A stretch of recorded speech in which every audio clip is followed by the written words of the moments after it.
مساء الخير، أهلا وسهلا ومرحبا بكم.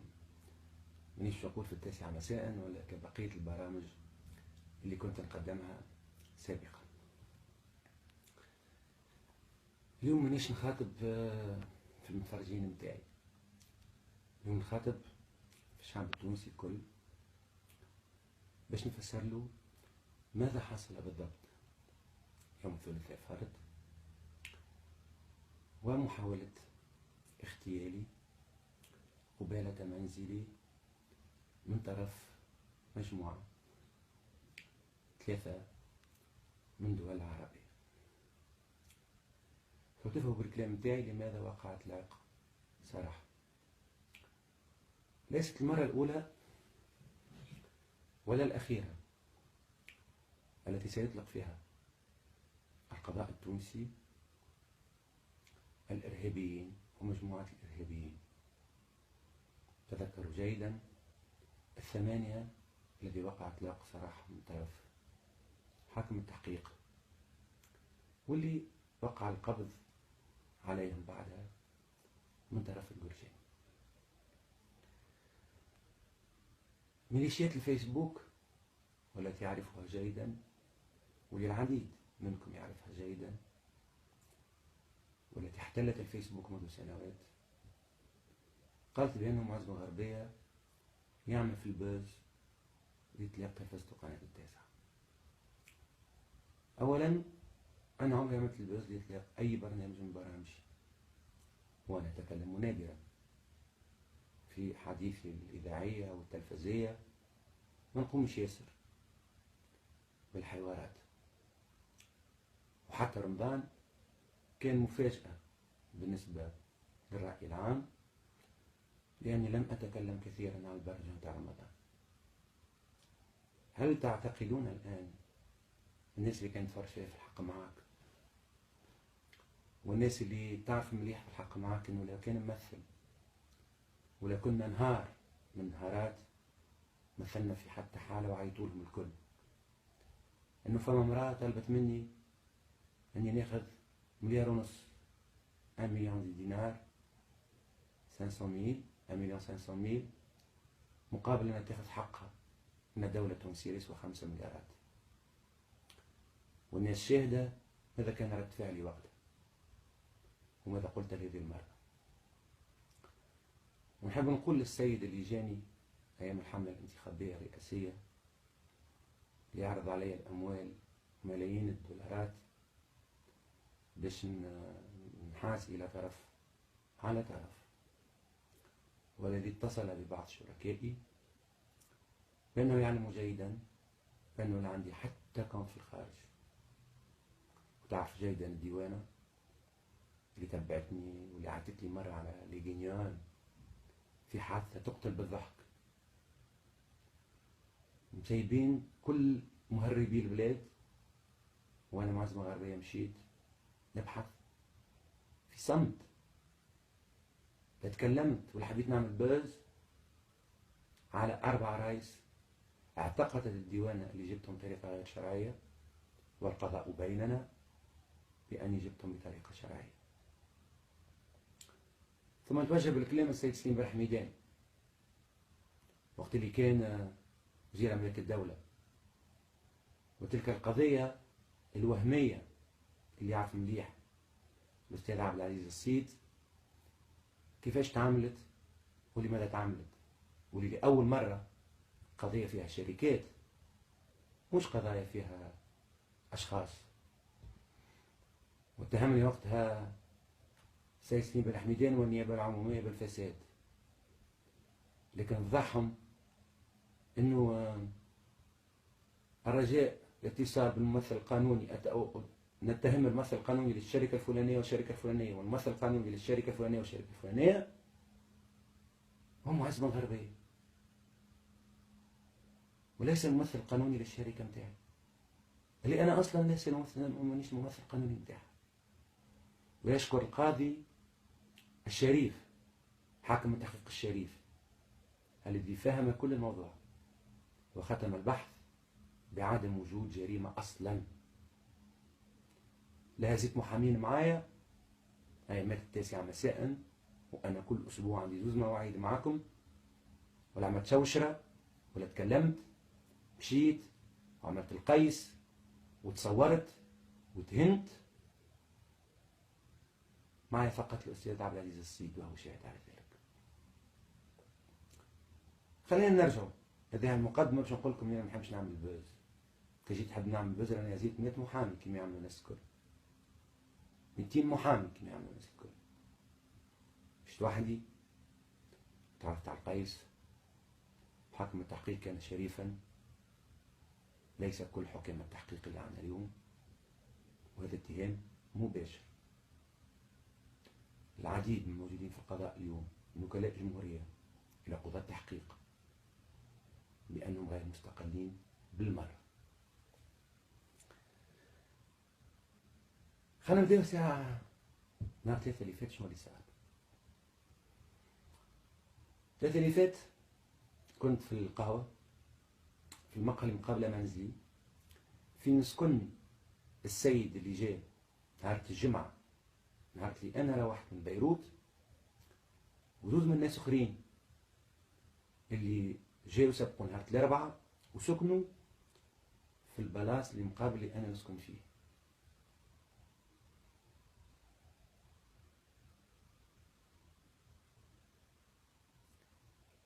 نسمع في حس يعني قدام الغرفة متاعي اللي أنا موجود فيها.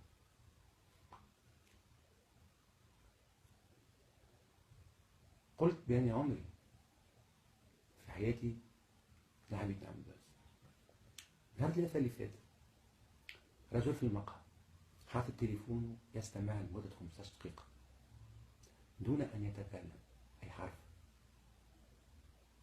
فشكيت بالأمر لأني منذ مدة وأنا أشك في أن هناك محاولة اغتيال.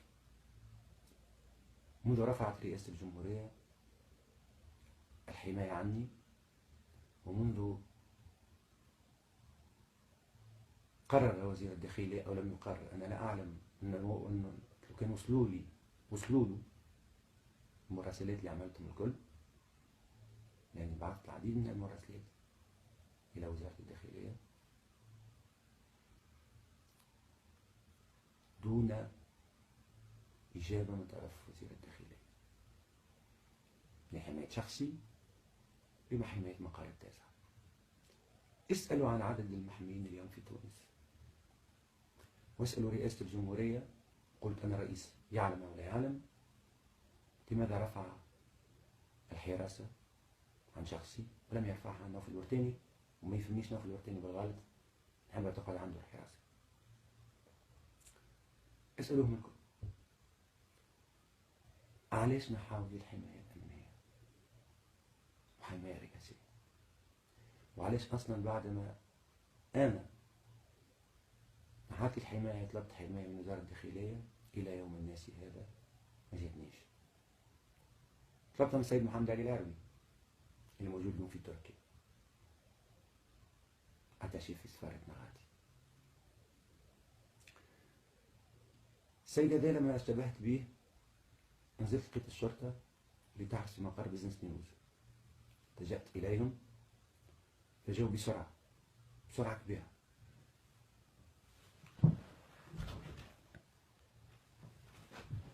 ما عادش عندي بطارية باش نحاول اني نزرب.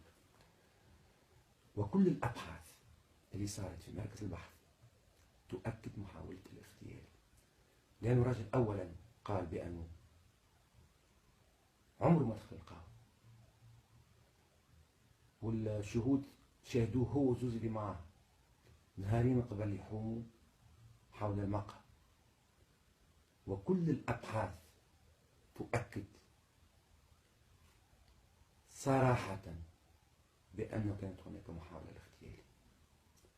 وأنا أطالب اليوم بأن يعطينا نسخة من هذه الأبحاث، لأن السيد وكيل الجمهورية خرجهم فقط حتى ما يتحولوش لحاكم التحقيق ويصبح محضر البحث عند جميع المحامين. علاش نقول لكم في الكلام هذا؟ خاطر فما خطأ كبير وقعوا فيه الناس اللي تعتقد بأني كنت خايف في المركز، كنت نمثل عليهم أني أنا خايف. واللي أنا تاعب.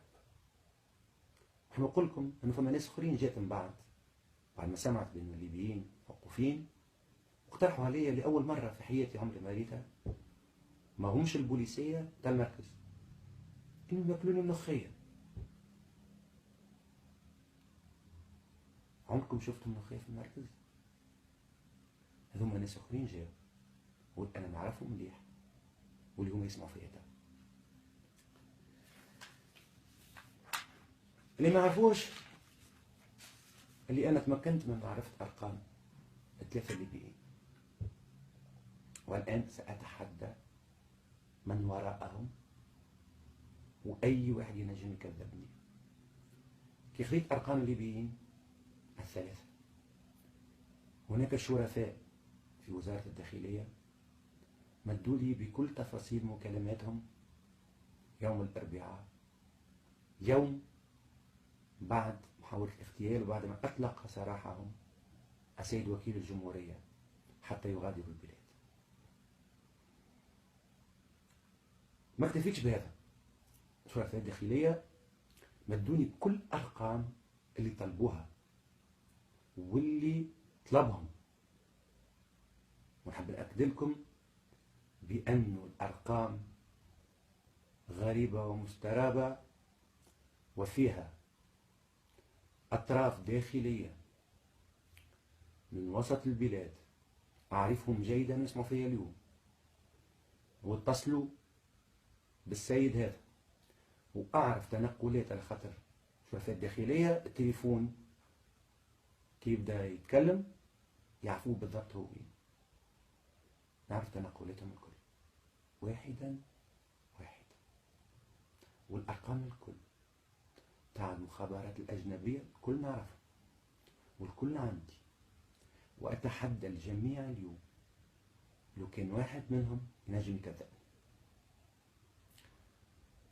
بعد ساعة بيجيكم تسجيل ثاني أو بعد يوم في صورة اللي ما حصلش الآن سيحصل غدوة أو بعد غدوة بالأسماء والأرقام، ولو كان واحد يحاول اليوم يغير رقمه أو يمس أي حاجة من السيستم تاع لي ترواز اوبيراتور اورانج تونسي تيليكوم وأريدوا ويحاول يفسخ أي حاجة لأنهم عندهم أكسي من وزارة الداخلية، ستكون حجة أخرى عليها.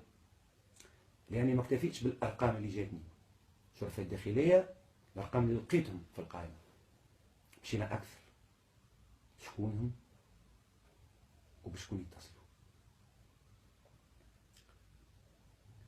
الآن أنا في أوتيل بالخارج، ويوم وصولي يوم الجمعة جات ناس عندي جنسياتها وأرقام باسبوراتها وشكون بعثهم ومصورين عندي، وكل تصويرات وتسجيلات لواقع اغتيالي الليلة في هذا البلد الآمن شغل الرأي العام، وطالب من هذه الجهات العربية أنها فورا، وأنا نحكي والشرطة السويسرية تعلم بكل الموضوع، كل الموضوع عند الشرطة السويسرية اللي أنا موجود فيها في هذا البلد الديمقراطي الآمن المحترم الذي يحترم فيه المواطن وتؤمن فيه سلامته. الأربعة اللي جاوا نهار الجمعة يوم وصولي بالضبط إلى هذا النزل عليهم أن يغادروا الليلة، وإلا سأكشف جنسياتهم وشكونهم بالضبط، وراني صورتها وراني نعرف كل شيء. وأطالب أيضا بأن المخابرات الأجنبية الموجودة الآن في هذا النزل أن تغادر فورا.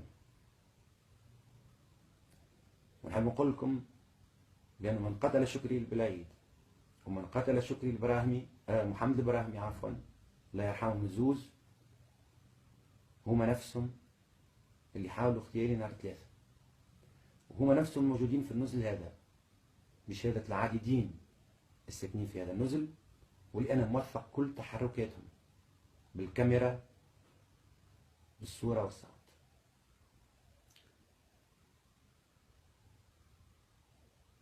ونطلب من الناس ومن الدولة التونسية ومن رئيس الدولة ومن رئيس الحكومة بأني أملك كل المعلومات لمن حاول قتلي ولمن قتل شكري بالعيد ومن قتل محمد البراهمي، وأعرف جيدا كيفاش مات طارق المكي وشكون حط له الفياجرا في كأس عصير كي يموت، وأعرف كيف مات فوزي بن مراد. وأنا لست مجنونا، أنا صحفي أعرف ما أقول وأملك كل الأدلة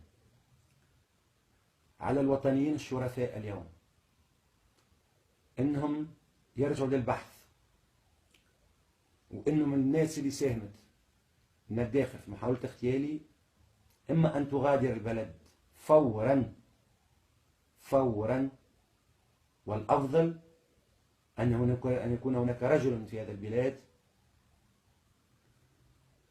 أو أن يفتح بحث عن الأرقام اللي وصلت، واللي قال بيان وزارة الداخلية بأنه ما لقاوش أرقام مشبوهة.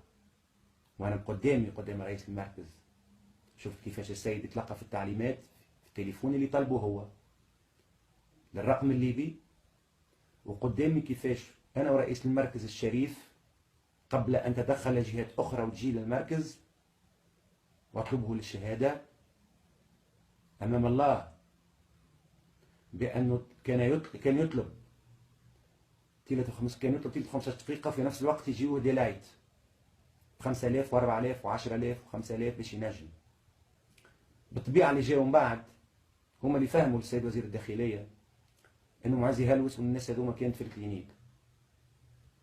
السيد الليبي لما وقع القبض عليه قال عمري ما دخلت القهوة هذه، فجابوا السيرفور قالوا لا دخلت وجيت البارح ولت البارح وحمت حول المكان. كل هذا موجود في البحث، خرجوه البحث، مش نعطي تفاصيل أخرى لأني أعرف من بالضبط حاول اغتيالي، وعليهم إما أن يغادروا البلد أو أن يفتح تحقيق باش تفهموا عصابات المافيا التي تعمل اليوم في تونس.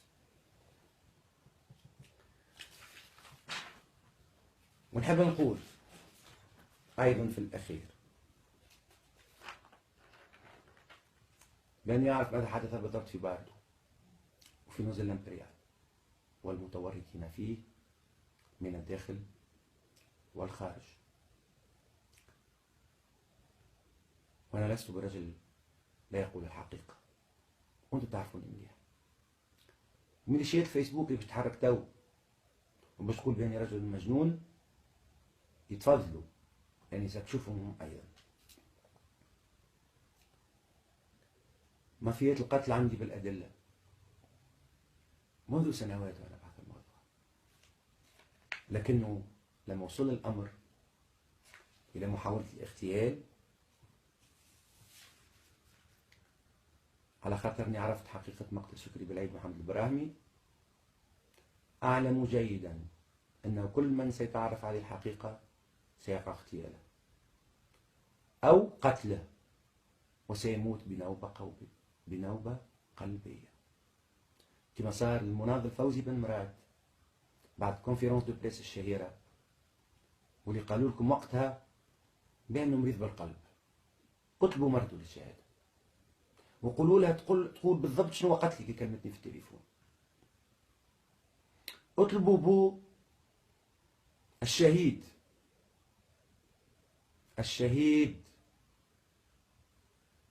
اللي قتلوه في بلات، وقولوا لبوه الشريف شنو كان يقول لي في التليفون وماذا اكتشف ابنه في ديسك وفي ديسك في البي سي نتاعو في فلاش ديسك. قولوا له يقول قبل ما يأثروا عليه، ولا ديجا أثروا عليه وأصبحت أخته وزيرة وكاتبة الدولة سقراط الشارني قتل لأنه تمكن من معرفة الحقيقة. ماذا يفعل سقراط الشامي في كل هذا وقته؟ من أعطاه التعليمات؟ سأجيبكم على كل أسئلتكم. البلد في خطر، ليس خطر الإفلاس. البلد تحت أيدي مافيا السياسة والمال والناس اللي كل ما يهمها هو مصالحها والأموال الكبيرة اللي تلقى فيها من الخارج، سواء في الحكم أو في المعارضة.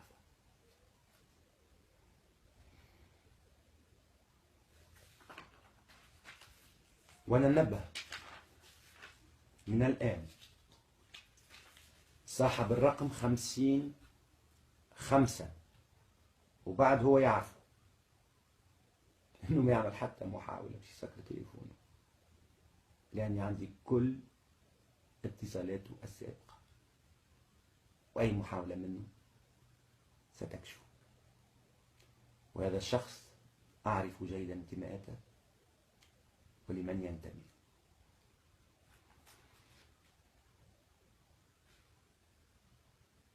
فقط سؤال، أنا كنت نسمع تحت النسيج الأمني في أريانا، أنا وبعض الزملاء الآخرين كما زياد الهاني، سيد محمد البراهمي رحمه الله كان يذكر أيضا في أريانا.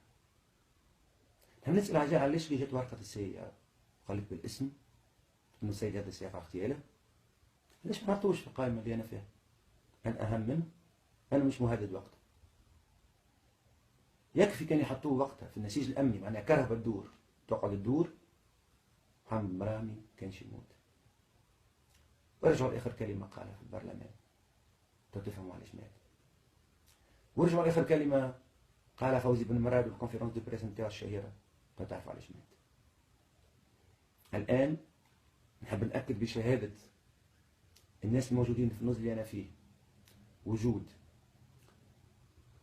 4 من جنسيات عربية جو الأول مرة لهذا النزل في حياتهم، مصورهم أنا، أطلب من دولهم أنهم يغادروا فورا قبل أن أكشف شكونهم بالضبط وأسمائهم الكاملة وباسبوراتهم، وأطلب فورا من الناس الوطنيين في الحرس الوطني، في وزارة الداخلية، في وزارة العدل، في رئاسة الجمهورية، في رئاسة الحكومة، أن يتخذوا الإجراءات اللازمة ويفضحوا الجميع. ويكفي كذبا، يكفي كذبا على هذا الشعب اللي مش لاقي ياكل، يكفي كذبا على هذا الشعب اللي كذبتم عليه وسرقتم ثورته وسرقتم أمواله ونهبتموه إلى درجة إفلاس الدولة.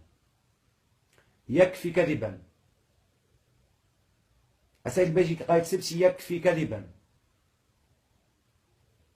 رئيس الحكومة هو اللي معه، والسيد الرئيس، وكل المحاولات اللي عملهم في السابق للتوافق وغيره والكلام هذا. أنا لا أتوجه اتهام لأي حزب، بل أتوجه باتهام إلى أشخاص، إلى أشخاص معينين في أحزاب معينة، هم الذين ساهموا في كل هذه الاغتيالات. والصدف السعيدة شاءت أني نلقى في تليفوني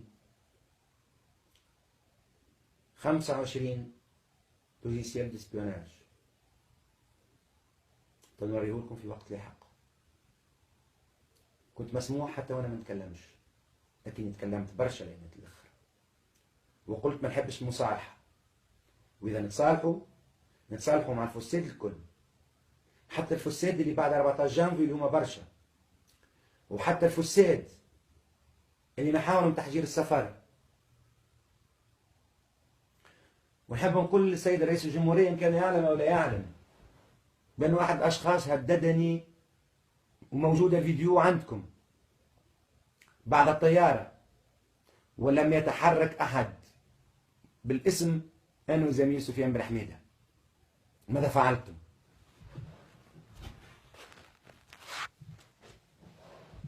بين مقتضب مضحك.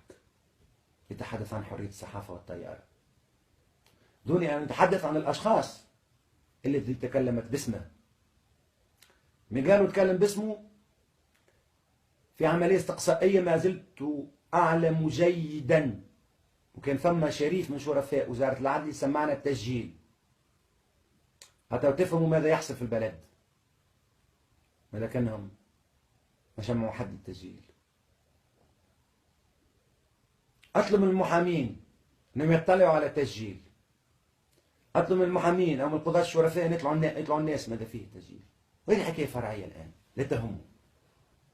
وزميل سمير الوفي حلقة ضعيفة، وقلت للرئيس المحكمة هذا الرئيس الشريف اللي جيت عنده بأنه سمير الوافي حلقة ضعيفة في عصابة كبيرة، لكن للأسف هناك من يريد أن يحمي هذه العصابة من الداخل ومن الخارج. هذه المداخلة الأولى. ستأتي المداخلة الثانية إن قدر لي الحياة في مكان أعتقد بأنه آمن الآن بفضل تدخل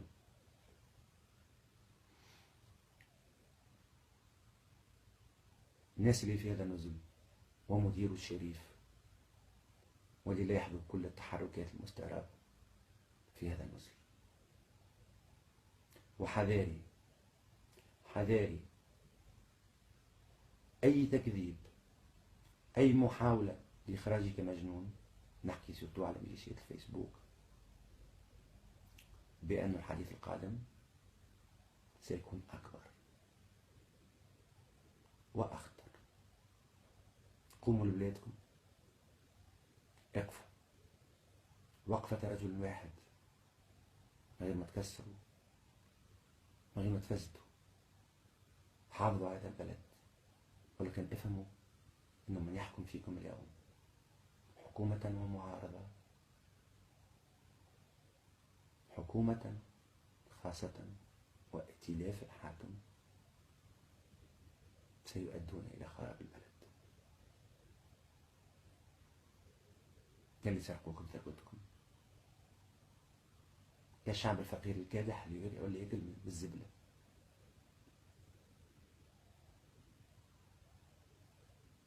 فليتحرك الشرفاء. ووجه كلامي الآن إلى رئيس الجمهورية ورئيس الحكومة ليتأكدوا مما قلته وياخذوا أرقام الهاتف، وكان ما عندهمش أنا عندي كل شيء بالطبيعة، عندي كل المكالمات نتاعهم. التقيت بصديق معاذ السيناوي وفهمت كل شيء. إن شاء الله أكون بلغ رسالة إلى رئيس الجمهورية. نلقاكم ربما قريبا. لن أغادر البلد، سأعود وارفع علي أي قضية كما حاولت تعمل، كما حاول سيد بن حميدان يعمل. أنا لن أموت إلا بجانب قبر أبي وفي بلدي.